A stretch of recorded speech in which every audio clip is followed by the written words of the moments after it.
ถ่ายหัวหน้าด้วยหัวหน้าเราลงไลน์กลุ่ม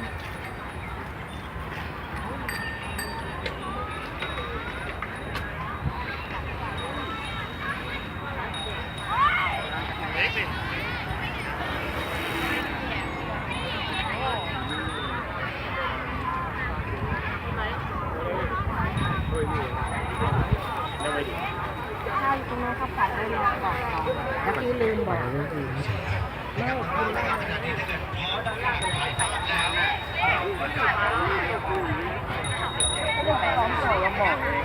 ก็เหลือเรื่องที่บอกแรกไม่ได้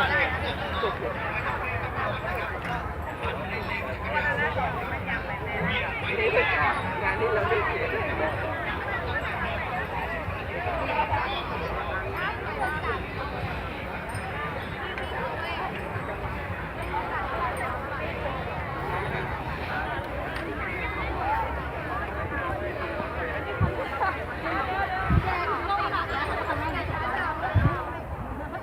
วันนี้มาทำอะไรวะนะเก็บขยะที่ต้นไม้ที่สวนรถไฟ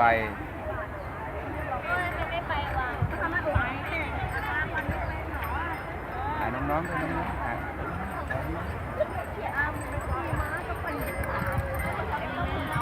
ปั่นไปเก็บไปจากสวนวชิระเป็นชั้นคุณชายไทยบูรณ์อภิบาลให้มาพบพี่ชายป้อมหน้าประตูทางเข้านะคะขอบคุณค่ะ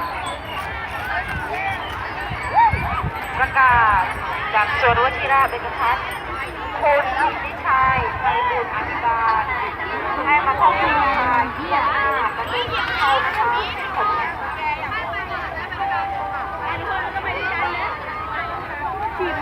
ปั่นจักรยานเก็บขยะ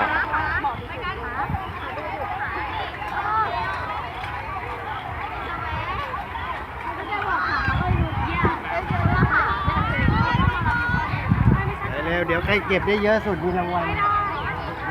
ยากเข็นไปก่อนก็ได้ครับเข็นขึ้นไปถนนก่อน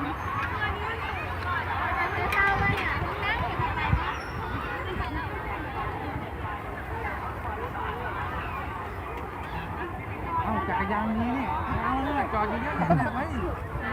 อันได้ไหมเหลือหลายคันเลย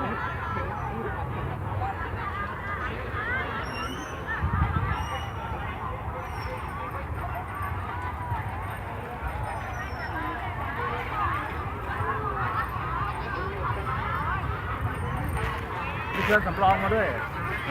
ไม่ชวนสำรองมาด้วยอันนี้เขาหยุดงานเนี่ยสำรองไหนสำรองไหนชื่อสำรองนี่เห็นพี่ยันเขาเรียกสำรองอยู่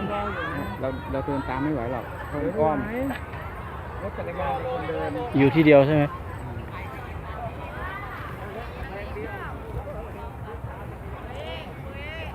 ช่างภาพสวัสดีนะคะสวัสดีค่ะ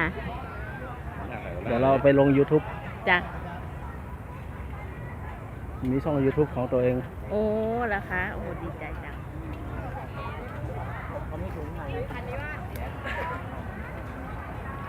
กล่อง